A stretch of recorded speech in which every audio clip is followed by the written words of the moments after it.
Sagalee Waaqayyoo Wangeela Luqaas boqonnaa 19 lakkoofsa 8 ka'een dubbisa. Mata dureen isaa Yesuus mana Zakkiyoositti simatamuu isaadha. Yesuus mana Zakkiyoositti simatamuu isaa. Zakkiyoos garuu ka'ee gooftichaan, yaa gooftaa walakkaa qabeenya kootii warra deegaadhaaf nan kenna.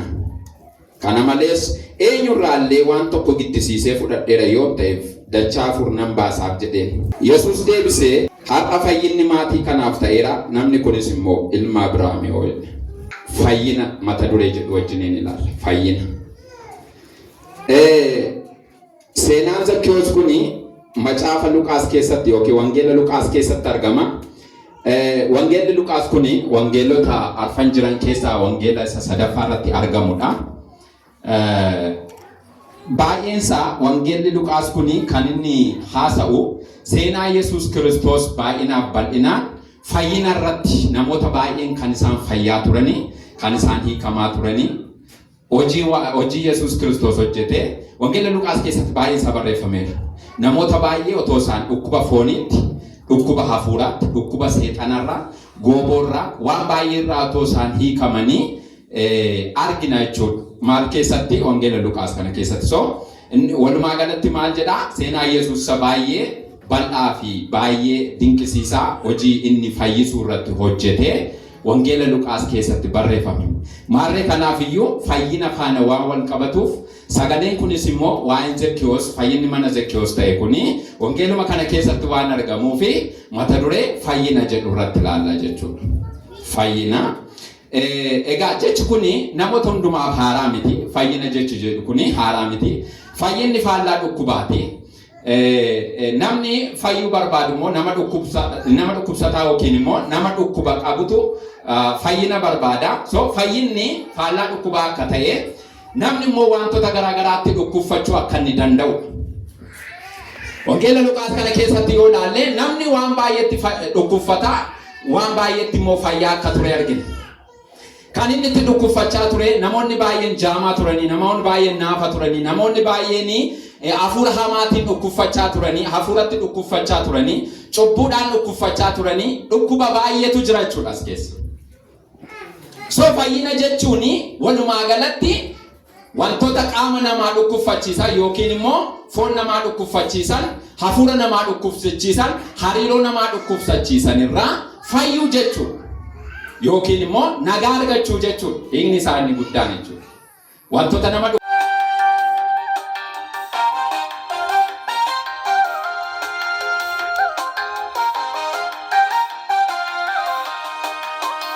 dhukkubfachiisan irraa fayyaa argachuudha. Egaa kanan irratti xiyyeeffadhu dhukkuba foonii yookiin immoo dhukkuba kan biraa osoo hin taane dhukkuba cubbuutti akkamittiin fayyinee fi akkamittiin immoo itti jiraachuu akka qabnu kanan guyyaa irraa haasa'u. Dhukkubi foonii akkuma isin beektan qoricha qaba, qoricha fudhannee fayyuu dandeenya. Yoon fayyines immoo dhukkubni foonii jireenya bara baraa nu hanqisu. Namni dhukkubsachaa yookiin immoo namni foonitti dhukkubsachaa hafuura isaatti garuu fayyaa ta'e mootummaa Waaqayyootti galuu hin danda'a. Namni immoo yoo fedha Waaqayyoo ta'e dhukkuba foonitti dhukkubfatu irraa fayyuu hin danda'a yookiin Waaqayyo fayyisuu hin danda'a, qorichas qaba waan ta'eef. Kan inni irratti xiyyeeffadhu dhukkuba cubbuu yookiin immoo Yesuus Kiristoos waan irraa nu fayyise, wanti inni nu fayyise sun immoo jireenya bara baraaf akka ta'e laalla jechuudha. Kanaaf iyyuu namni maalirraa fayyuu akka qabu fayyina gaafa haasofnu namni waan tokko irraa fayyuu akka qabudha. Otoo gara kanatti hin deemini Zakkiyoos Yesuus Kiristoosin dheebochaa ture. Kutaa kana keessatti wantoota afur gurguddaa argina. Tokko Yesuus Kiristoos dhaqee gara Yerikoodhaan darbuu isaati. Tokko. Lama Zakkiyoos waa'ee Yesuus kana duraan dhaga'ee dheebuu Yesuus Kiristoosin arguu isaati. Arguu barbaaduu isaa. Inni sadaffaani Zakkiyoosiif Yesuus Kiristoos walitti ba'uu isaaniiti, wal argachuu isaaniiti. Naa qabadhaa. Inni arfaffaan maal yoo jettanii fayyinni mana Zakkiyoosiif ta'uu isaati. So fayyinni Zakkiyoosiif ta'e kun eessaa dhufe yoo jettanii bu'uurri isaa inni jalqabaa Yesuus Kiristoos karaa sanarra dhufuu isaati. Haaleluyyaa. Yesuus Kiristoos gara keenya dhufuudhaan fayyinni tokko nuu ta'eera. nututti dhaqe mitiidha sagalee waaqayyoo isatu nu barbaacha dhufeedha. Maarree kutaa kana keessattis Zakkiyoos achi jiraata ture. Lafa jireenya Zakkiyoos garuu Yesuus Kiristoos hojii isaa hojjetu mandaroota keessa deemee sagalee isaa otoo lallabu kallattii Yerikoo irra bahuudhaa dhaqe guyyaa sana. Akka carraa immoo Yerikoo keessa taa'ee namichi qaraxxuun kun maal eeggata ture? Yesuus Kiristoos isa kam akka ta'u baruu barbaade ture. Baruu barbaade fiizikaaliitiin baruu barbaade natti fakkaata. Yesuusumti inni jedhan kun Yesuusumti inni fayyisu kun isa kamii waan jedhu natti fakkaata. Sana booddee wal argatanii sana booddee fayyinni hin ta'eef. Egaa as keessatti maal arginaa? Baay'ee namoonni baay'ee tutootaan Yesuus Kiristoos duukaa akka deemanii fi Zakkiyoos immoo jaansaa gabaabaa waan ta'eef isa kanaan arguu waan hin dandeenye eebuu isaa waggoota baay'ee maaltu jalaa danqaa jira beektu? Tokko jaansaa jalaa danqee, lama maaltu jalaa danqee beektu? Tutoo namoota baay'inaan wajjin jiraantu jalaa danqee akka dheebotetti hin arganne. Har'ayyuu fayyina keenyaaf wantoonni gufuu ta'an baay'een isaanii jiru. Yoo abshaalan ta'a. Wantoonni gufuu ta'an baay'een isaanii. Yesuus Kiristoos akkuma Yohaannis 3:17 irratti jedhu Waaqayyo Abbaan ilma isaa gara biyya lafaatti ergee innis immoo akka itti farachiisuuf otoo hin taane akka namoonni yookiin biyyi lafaatti hin fayyaniifidha. Nu kennameera. Garuu isa kanaaf hammam itti siqnee yookiin immoo hammam dheebonnee isa barbaadaa jirraan gaaffii keenya. Wantoonni nama danqanis jiru. Wantoota nama danqan kanaaf immoo hammam tooftaa barbaadachaa jirra. Asitti maal arginaa? Baay'ina namootaati. Namoonni kuni yookiin fayyinaaf duukaa deemu yookiin immoo isa qabuudhaaf duukaa deemu. Danqaa Zakkiyoositti ta'e keessaa inni tokko baay'ina namaa Yesuus Kiristoos duukaa jiru ture. Inni lammaffaani hojjaasaa ture. Gabaabaadhaa jedha sagalee Waaqayyoo. Kanaafuu fala barbaadachuun isaa dirqama. Boloota koo gaafa hin fayyina jettanii Yesuus Kiristoos nan arga jettanii kutattanii kaatan wantoonni nama dandanqan tokko ni jiru. Garuu isa keessatti tooftaa fi jabinni nuti fayyadamnu dirqama yookiin immoo barbaachisaa. Egaa Zakkiyoos waa tokko godhe. Yesuus Kiristoos karaa sanarraa akka ba'u erga bareeda. Yaada Waaqayyoo beekuunis dirqama. Yaada Waaqayyoo beekuun dirqama. Yesuus Kiristoos erga arguu dadhabee lafa dhaabate Yesuus Kiristoos garuu garaa wayirraa akka ba'u erga beekee dura isaa fiigee ba'e. Yesuus Kiristoos akkamitti nu fayyisuu akka barbaadu, akkamitti nu gargaaruu akka barbaadu, akkam godhee akka nu jiraachisuu barbaadu yaada wayii Yesuus Kiristoos hin bira ga'u yookiin immoo beekuun gaariidha. Yaada Yesuus guutummaa guutuutti beekuu hin dandeenyu garuu Yesuus Kiristoos dhimma keenyaaf maal akka gochuu barbaade beekuun garuu ogummaan isaa Yesuus biraa namaa kennama jechuudha. Waaqayyo nu gargaaru. Kanaaf akkas godhee Zakkiyoosiif hin dhufe silumayyuu dheebuu qaba. Dheebuu fayyinaa qabduu laati. Dheebuu fayyinaa. Dheebuu fayyina jireenya bara baraatti nu geessu. Dheebuu fayyina gara jireenya ulfinaatti nu geessu. Dheebuu Yesuus Kiristoosiin arguu kana qabduu laati. Akkas godhee inni dheebuu isaa dheebuu bahuu waan barbaaduuf carraa kanatti fayyadamuu waan barbaadu maal godhe beektu? Dhaqee muka yaabee qilintoo tokko yaabee. Yaabee asii gadee namoota deeman gidduutti ilaaluu barbaade. Haleluuyaa. Ilaaluu barbaade garuu Yesuus Kiristoos odoo deemuudha. Qilintoo irra jira. Qilintoo jechuun gaa'ya hojjaa namaa gararraa ta'a. Otoo deemu Yesuus Kiristoos qixa itti Zakkiyoos muka yaabee jiru ga'e. Haleluuyaa. Qixatti itti iyyaa jirtu Waaqayyo dhaga'e. Wanti naa galu isa kanadha. Qixatti itti bo'aantu Waaqayyo argeeraan jedhe. Qixa itti Zakkiyoos muka yaabee argeetu. Yaa Zakkiyoos gadi bu'i. Har'a mana kee ooluun naaf ta'a jedhe. Qixa itti Zakkiyoos Yesuus arguudhaaf barbaadetti Yesuus isa waame. Qixaatitti Yesuus arguu barbaadutti ganama kana Waaqayyo si haa waamu. Qixa itti Zakkiyoos ilaalu Yesuus Kiristoos simachuu barbaadutti arguu barbaadutti Yesuus Kiristoos Zakkiyoos gadi bu'i. Ganama kana qixa itti iyyaartutti qixaatitti bu'aartu qixaatitti barbaadaartutti Waaqayyo mul'ata. Ameen. Qixaatitti isa argachuu barbaadutti Waaqayyo mul'ata. Otoo deemu isa dhaabe Maaltu isa dhaabe beektu deemsa Yesuus Kiristoos. Dubartittiin gaafa shaashara wayyaa isaa tuqxee otuma deemuu isa dhaabe.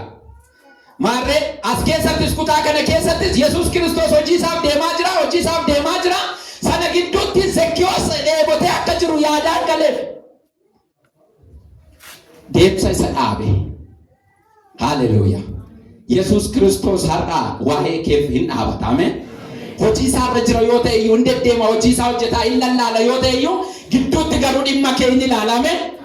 Waaqayyo yookiin Yesuus Kiristoos guyyaa sana maal godhe hin dhaabateefi.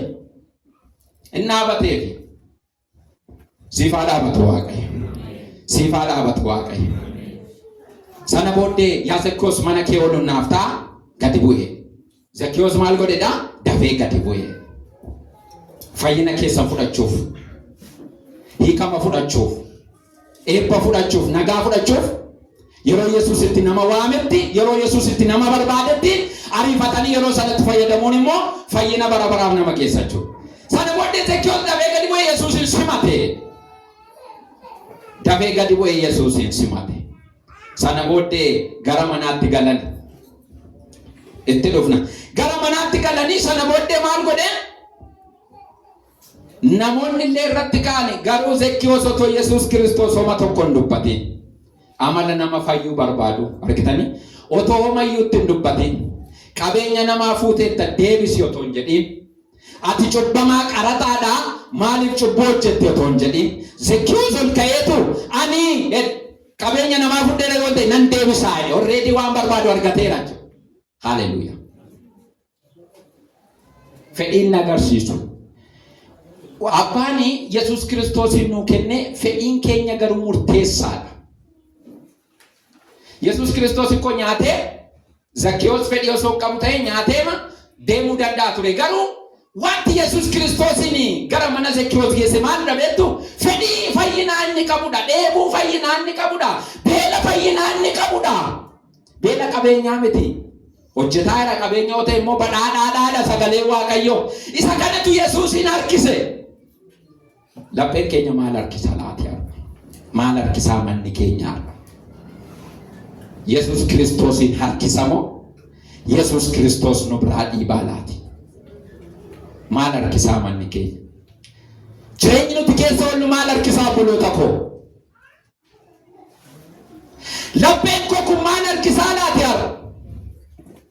Hojiin ani hojjedhu maal harkisa laati? Deddeebiin ani godhu kun maal harkisa laati?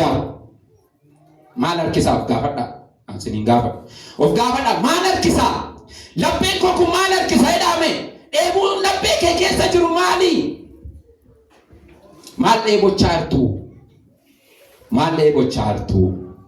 Waan darbu dheebonna moo waan hin dabarre dheebonnaa laati? Museen si arguun barbaada jedhe. Si arguun barbaada. Sinumaa fuula koo arguun hin danda'amu waan jedheen malee hammam akka Museen dheebote argame. Hammam akka Museen hafuura Waaqayyo fuula Waaqayyo dheebote. Hammam akka inni dheebote. Si arguun barbaada bakka saba kee gaggeessaan jiraadha. Saba kee gaggeessaan jira. Saba kee baasee galchaan jira. Akka ati na waamtetti hojjechaan jira. Si arguun barbaada. Irra darbee jechuudha. Maal dheebochaa jirtus? Maal dheebotaa lapheen keenya? Maal dheebotaa fayyina keenyaaf lapheen keenya? Eebba harkisamoo, fayyina harkisamoo, nagaa harkisamoo, jibba harkisamoo, du'a harkisamoo, jireenya harkisaa laati lapheen keenya? Yesuus Kiristoos nuu kennameera. Abbaa Yesuus Kiristoos nuu kenneera. Isa kana simachuuf hammam qophiidha lapheen keenya? Waan jedhuuf gaafachuu qaba. Sana booddee Zakkiyoos ofii isaatii fedhee dheebuu fayyinaa waan qabuuf, dheebuu jireenyaa waan qabuuf isa jibbisiiseera jechuudha. Qaraxa inni fuudhu sun, wanta inni keessa jiraatu sun maal godhaa? Isa jibbisiiseera jechuudha. Waan Yesuus Kiristoos dhaga'eera. Garuu inni kun isuma kamii jedhee arguu barbaade. Garuu gaafa walitti baane otoo hin jaallatin ani qabeenya koo walakkaa warra deeqaaf nan kenna. Yoo giddisiisee fudhadheera ta'e harkaa furnan deebisaafi. madda fayyina isaa argitanii haleluuyaa. Maddi fayyina isaa tokko Yesuus Kiristoos, tokko dheebuun fayyinaaf qabu, lama gara laafina inni warra deegaadhaaf qabu. Afur wanti biyya lafaa keessaa bahe kan biyya lafaa akka ta'e waan bareef fayyina bara baraa kan argachuu isaatti gammadee maal jedhe wantoota kana ka'ee haasa'e hin jenneen Yesuus Kiristoos. Warri isa wajjin maaddiitti ta'anii jiran hunduma maal godhu hin addeessu turani. Fayyinni irra mana kanaaf ta'eera. Haleluuyaa. Eeboo ati qabdurraa ka'ee galgala ganama kana maqaa Yesuusiin fayyinni isiniif haa ta'u. Fayyinni bara baraatti isin geessu. Fayyinni bara baraatti isin fuudhee deemu. Haleluuyaa. Fayyinni gara jireenya bara baraatti isin geessu. Ganama kana isiniif haa ta'u. Innis Yesuus Kiristoos isa argatanii isuma faana jiraachuudha. Inni lammaffaa inni kuni ilma Abrahaam yoo ilma Abrahaam. Abrahaam jechuun nama amantiidhaan qajeelaatti lakkaa'ame. Maarreeka kuni uumama keessatti yookiin seera uumamaa keessatti dubbatame warra si eebbise nan eebbisa, warra si abaare nan eebbisa, warra immoo amane immoo akkuma kee hin eebbifamu jedheera. Inni kun ilma Abrahaam. Guyyaa sana seenaa isaa completely jijjiirame jechuudha. Jijjiirame seenaa isaa. Seenaa du'a cubbuu jalaa jira ture. Seenaa rakkisaa keessa jira ture. Seenaa borcamaa keessa jira ture. Seenaa dukkanaa keessa jira ture. Guyyaa tokkotti garuu fedhii Yesuus Kiristoos gadi dhufee fi inni wal argachuudhaan kan ka'e fayyinni ta'e maal ta'e ilma Abrahaam ta'e. Maqaan Yesuus haa eebbifamu. Maqaa Waaqayyoo haa eebbifamu. Egaa namni maalirraa fayyuu qaba? Namni maalirraa fayyuu qaba? Dhukkuba hafuuraa yookiin dhukkuba cubbuutti fayyuu qaba. Akka Zekiyoos kana jechuudha. Inni kan biraa hariiroo dhukkubsataarraa fayyuu qaba namni. Inni tokkoffaan dhukkuba hafuuraa yookiin immoo dhukkuba cubbuu jechuu dandeenya. Inni kun qabxii isa tokkoffaa Zekiyoosiin fakkeenya fudhannee ilaalu ta'uu danda'a. Inni kan biraa hariiroo dhukkubsataarraa fayyuu qabna. Hariiroo dhukkubfate. Hariiroon baay'ee murteessaadha. Nama gidduutti iyyuu hariiroon baay'ee murteessaadha. Inni kun immoo kanan jechaa jiru hariiroon nuuf Waaqayyo gidduu jiru dhukkubfataa taanaan falan qabu jechuudha. Namni nama araarsus hin jiru jechuudha. Hariiroo dhukkubfataarraa fayyuu qaba namni. Hariiroo jechuun walitti hidhaminsa qaamota lama gidduu jiru jechuudha. Yookiin immoo qaamota lama ol gidduu jiru jechuudha. Amma kana naasa'uu barbaadu hariiroo Yesuus Kiristoosiin nu gidduu jiru yoo dhukkubfataa ta'e kam goonaa? Rafayyuu qabnaa. Guyyaa tokko Addaamii fi Hewaantu lafa Waaqayyo isaan kaa'ee dhiisaniitu bahan.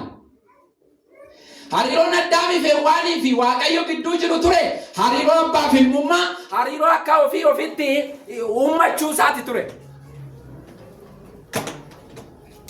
Garuu isaanii akka isaan yaadanitti yookiin immoo akka Waaqayyo yaadetti ta'uu hin dandeenye. Hariiroon isaanii kan dura hariiroo fayyaalessa ture. Hariiroo fayyaalessa ture. Hariiroo abboommii fudhachuu ture. Hariiroo yaada Waaqayyoo raawwachuu ture. Kan isaanii Waaqayyo irraa fudhatan. Garuu guyyaa tokko seexanaan goyoonfamanii hariiroo isaanii Waaqayyo irraa kutan.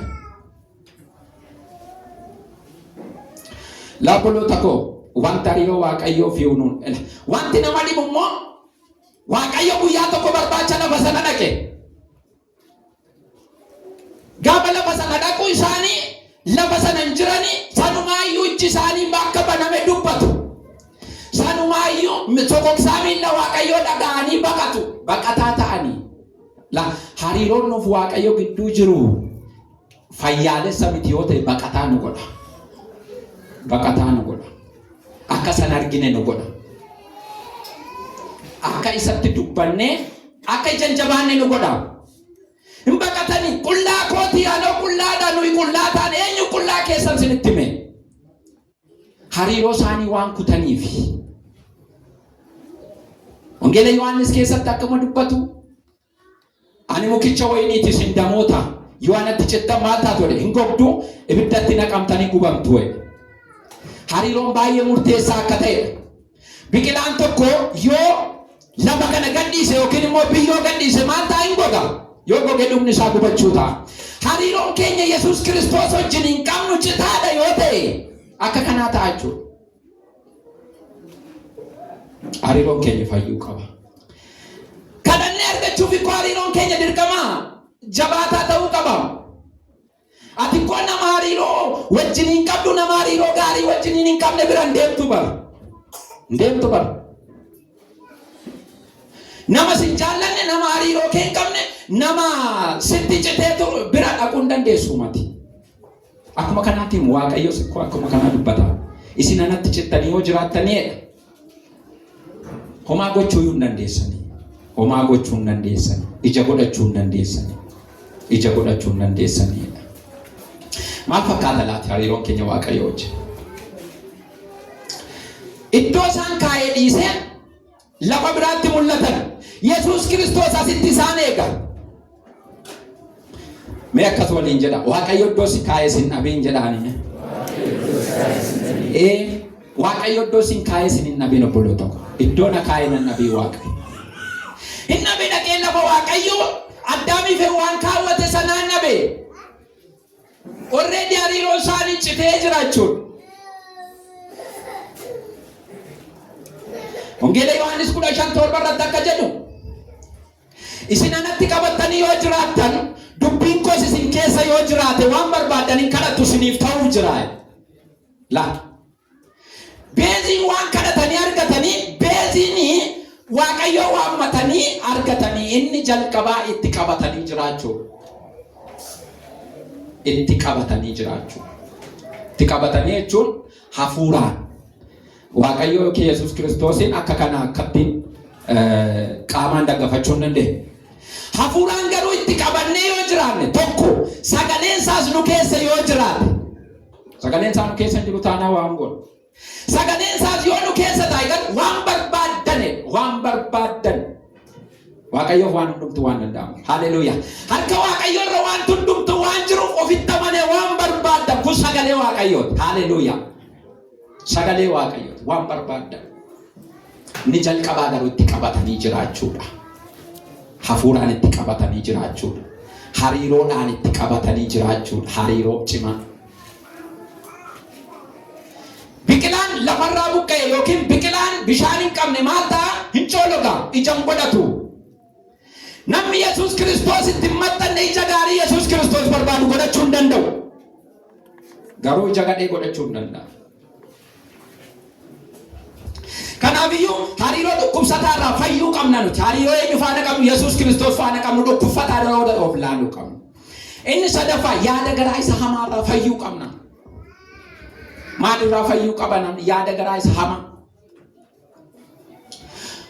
Wanti jireenyaa barbaachisu yaada garaa keessaa waan ba'uuf yaada garaa kee eeggadhu. Fakkeenya 4:23.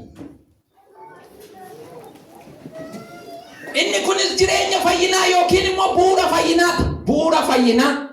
Bu'uura jireenya bara baraatti dhaqu. Bu'uura isa jiraatanitti jiraachuu, isa fayyanitti jiraachuuti. Wanti jireenyaa barbaachisu eessaayyuu hin ba'u jechuudha. Kun sagalee Waaqayyooti. Yaada garaa kee keessaa waan ba'uuf yaada garaa kee eeggadhu. Akkas jechuun waldaa dhufuu yookiin faarfachuu yookiin lallabuu kana miti yaada garaa. Yihuudaan ikkoo Yesuus Kiristoos duukaa akkuma bartoota kaanii adeemaa ture, wanta inni ergu godhaa ture, wanta inni isaan ajaju gochaa ture. Garuu yaada garaa isaa kanatu iddoo biraa jira. Fayyina jechuun yaada garaa isa hamaa kanarraa fayyuudha. Yaada garaa isa hamaa kanarraa. Isa nu fuudhee gara boollaatti nu geessurraa. Isa nu fuudhee gara du'aatti nu geessurraa. Isa nu fuudhee akka Yihuudaa fannifamuutti nu geessu kanarraati. Akka fayyinu barbaada Yesuus Kiristoos. Kanaafuu maal gochuu qabna ree? Yaada garaa isa hamaa kanarraa fayyuu qabna. Fayyuu qabna yaada garaa isa hamaa kanarraa. Beektu waa'ee Yihuudaa waan inni ta'e. Qaamaan Yesuus Kiristoos duukaa jira. Yaadni isaa garuu iddoo biraa jira.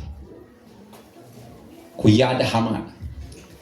Kanaafiyyuu bu'uurri waan hundumaa yaada garaa namaati. Keessa namaa ilaala. Namni duuba namaa ilaala, Waaqayyo garuu keessa namaa ilaalaa jedha. Kanaafuu wanti jireenyaa barbaachisu yaada garaa namaa keessaa erga ba'ee nuti yaada garaa isa hamaa ta'e irraa fayyuu qabna jechuudha. Asitti hunda isaas tarreessinee ilaaluu hin dandeenyu. Yaada garaa hamaa maal akka ta'e beekamaadha. Waaqayyo nu gargaaru. Amala nama hin fayyine, namoonni hin fayyine amalli isaanii namoota akkamiiti?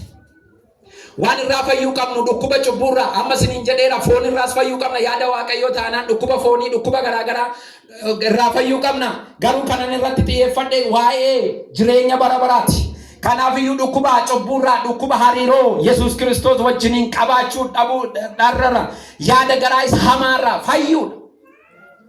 Amalli nama fayyine kun nama akkamiiti? Amalli nama fayyine fayyaa fakkaata garuu hin fayyine. Amala nama hin fayyine fayyaa fakkaata garuu hin fayyine. Luqaas 18:18 hanga 30 argachuu dandeessu. Akkas jedhe gooftaa Yesuus Kiristoos bira dhufee maal jedhe beektu? Jireenya bara baraatti galuu maal godhu jedhe. Ilaala nama hin fayyine garuu fayyaa fakkaata.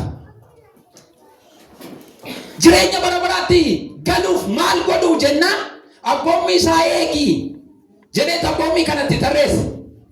Kan ammoo ijoollummaa kootii kaasee eegeera. Tokko inni lammaffaan namichi kun sooressa akka ta'e bareera Yesuus Kiristoos dhaqiitii qabeenya kee kana warra deegaadhaaf hireennaan yeroo sana garaan isaan gaddeedha.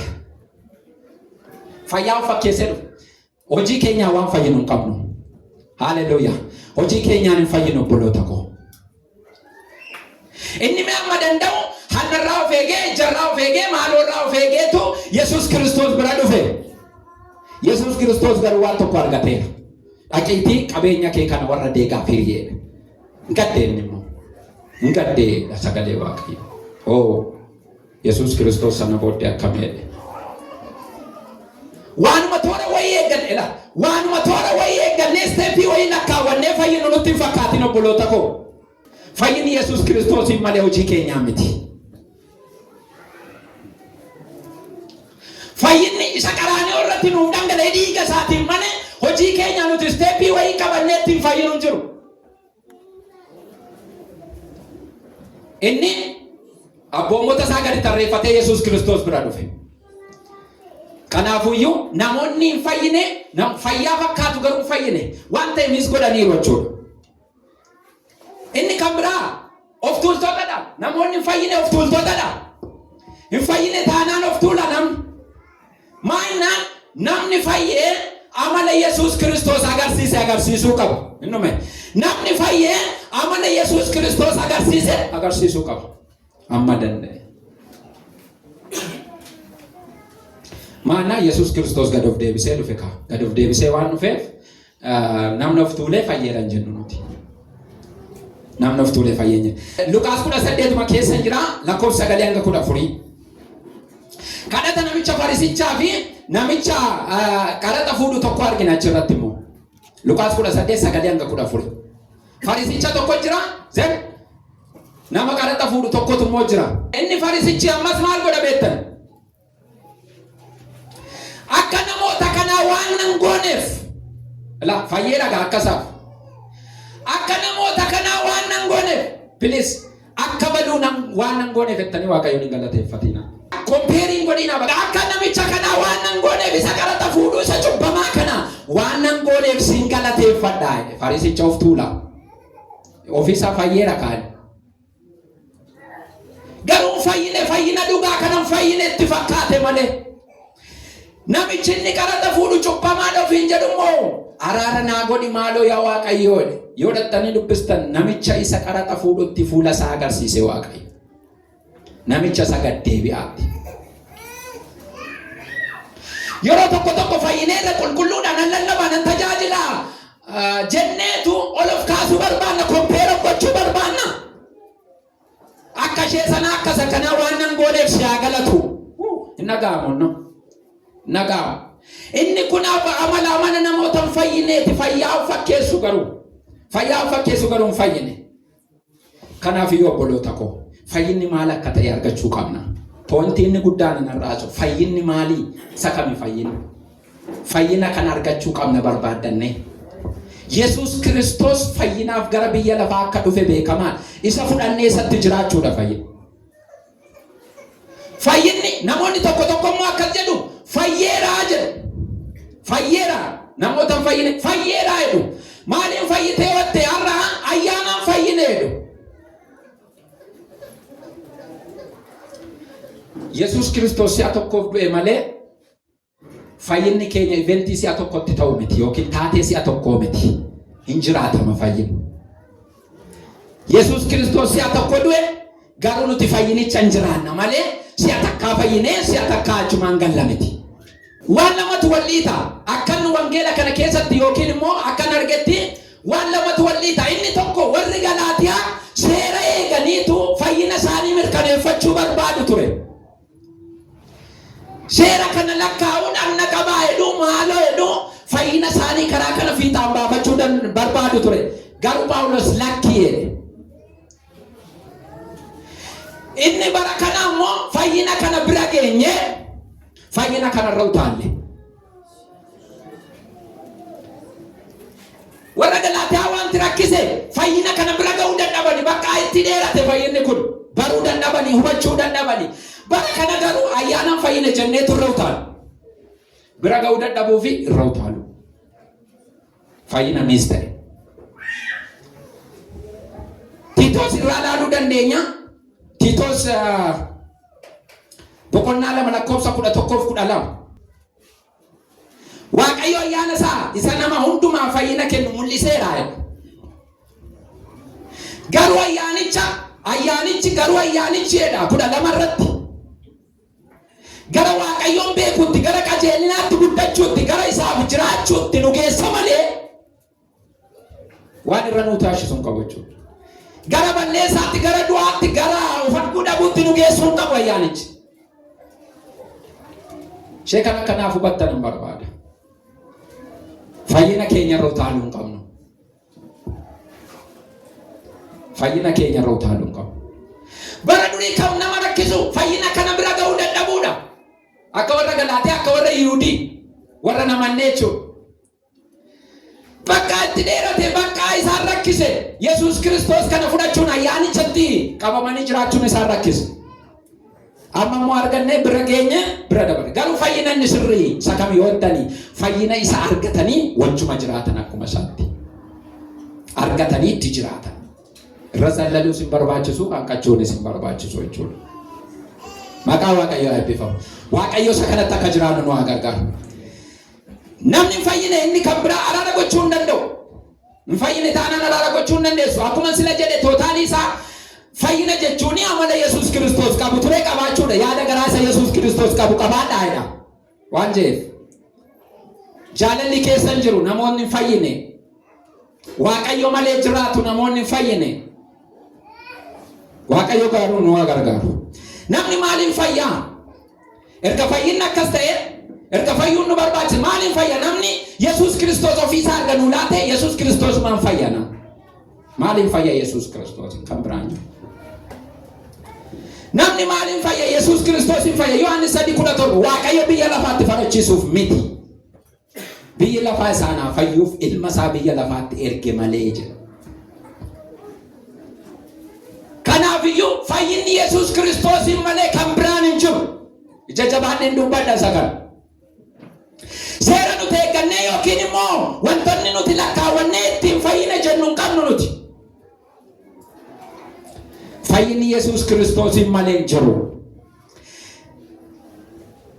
Fayyinni akkuma sila jedhee taatee yeroo tokko miti ishee kanas baay'ee misunderstand godha. Eeyya Yesus Kristos deebi'ee kan qalamne sagalee isaa keessatti hin dubbata. Cubbuudhaaf kana booddee irra deebi'amee waanti qalamu hin jiru.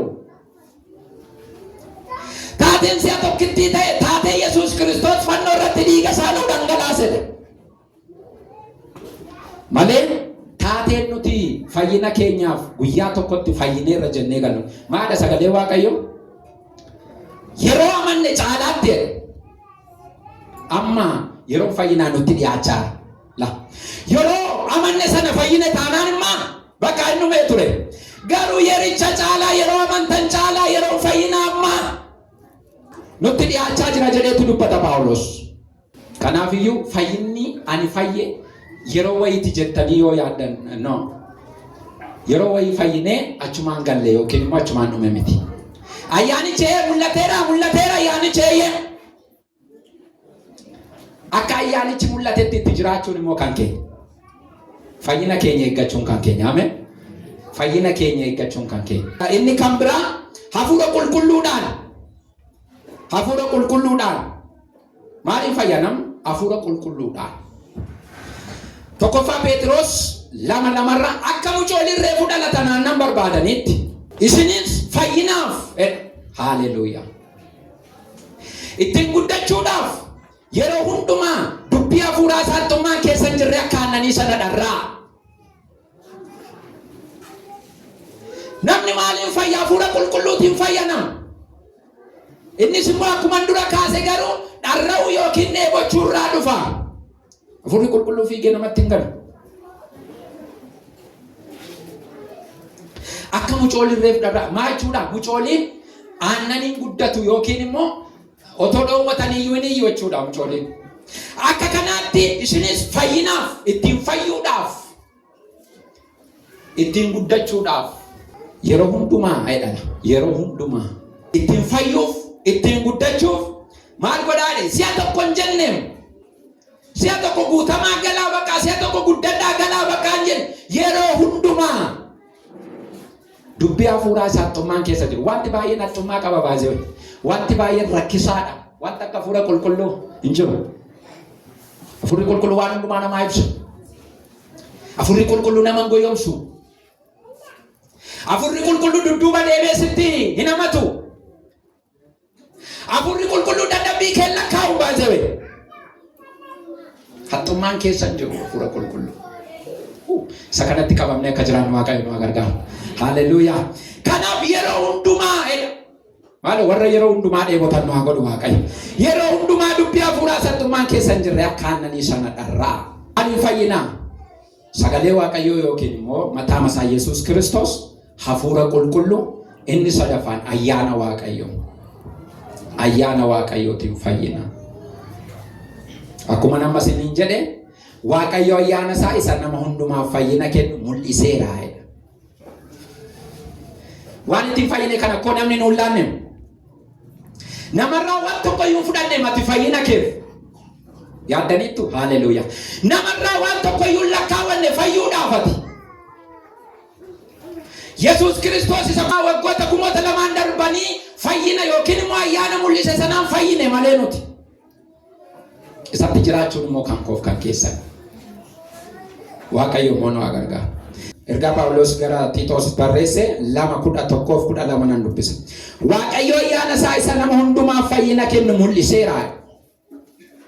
Har'a wanti nu dogoggorsu ayyaanni mul'ateera jenneetu jira gaa. Ayyaanni Waaqayyo kunis nuyi Waaqayyo malee jiraachuu kajeellaa biyya lafaa isa hamaas gannee bara kana keessa of qabuutti qajeelinatti namoota Waaqayyoo taanee akka jiraannuuf gorsee gara gaariitti nu deebisaa. Malee faallaa kanaa of qabuu dhiisuutti qajeelinatti jiraachuu dhiisuutti of gadhiisitti nu fayyiseera jennee waan goonu hin qabnu jechuudha. Bakka hin dhume. Wanti namni irra utaalee isaa kana bara kana. Ayyaanaan fayyinee ayyaanni kun immoo gara jireenyaatti nu geessuu qaba. Haleluuyaa. Yaa Waaqayyo jedhame. Sagalee nama dhaga'e yaada garaa koo keessa naaf kaa'i. Jireenya bara baraaf naaf godhi. Amen.